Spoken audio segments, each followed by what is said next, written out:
Hi, my name is Hugh Jedwell. I'm the Executive Director of the Heartland Mobile Council, and we are just outside of the Blue Cross Blue Shield of Illinois building in downtown Chicago. We are about to have a discussion with two marketers from their Mobile and Emerging Technologies group.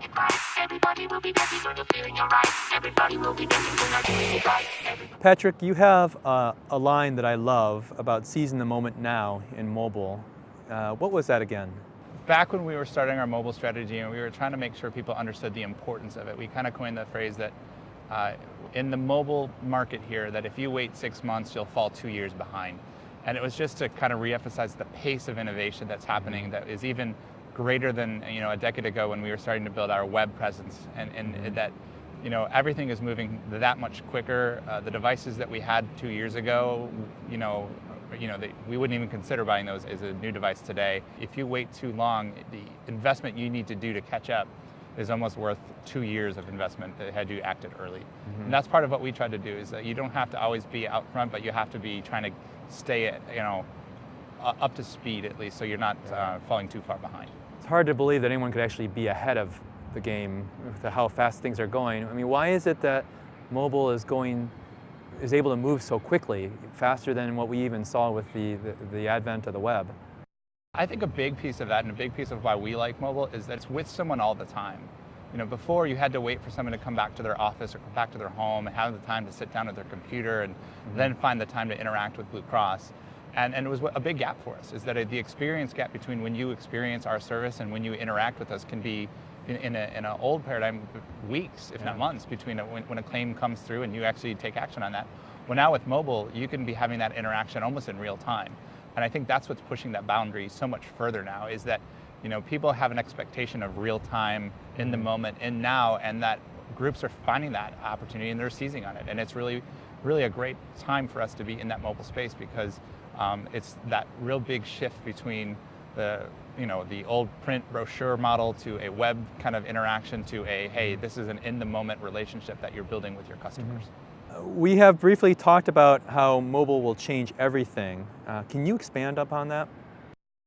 It's really changed the approach. Is that before you you waited for somebody to come to your site. You kind of, we would do the marketing and we would do the, try to draw people in, but it's really starting to say, like, we have to understand where people are and what their context and what their experience is, and try to start to adapt our experiences to that. And a mobile is really this unique opportunity to do that. We know more about you because of your mobile device than we ever have before. And we know where you are, we know what, kind of what interactions are going on around you.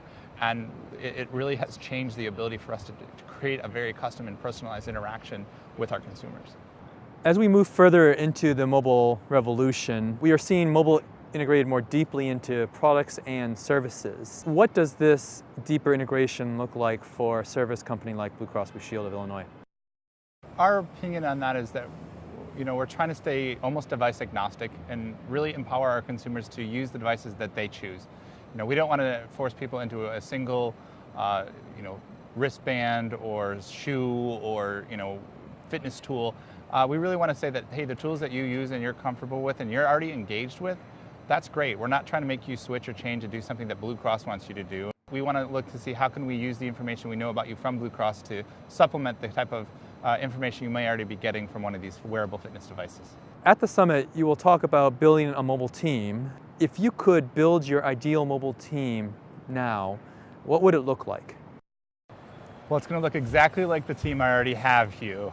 But I think when we started building out our team, we started off with just kind of taking groups and converting a lot of the roles that we had in place and some of the business analyst resources and trying to fit them into our mobile kind of mindset. And what I would reboot with is that try to find some people who are more in that technologist role and really have that gadgety passion and really want to know what's the latest and greatest. But then you have to balance that out with the actualizers, someone who's going to say, hey, that crazy idea you just came up with, here's how we're actually going to do that. Because if you don't balance that, if you have too many people on one side or the other, it just can cause a lot of friction and overall stress, because you're either coming up with a ton of ideas that you never see come to fruition, or you don't have enough kind of capacity or bandwidth within your innovation pipeline to continue to churn out new and interesting concepts.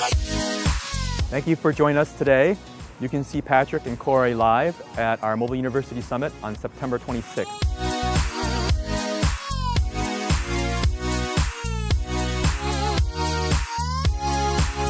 go to heartlandmobilecouncil.com and click on the Mobile University Summit. Look forward to seeing you there.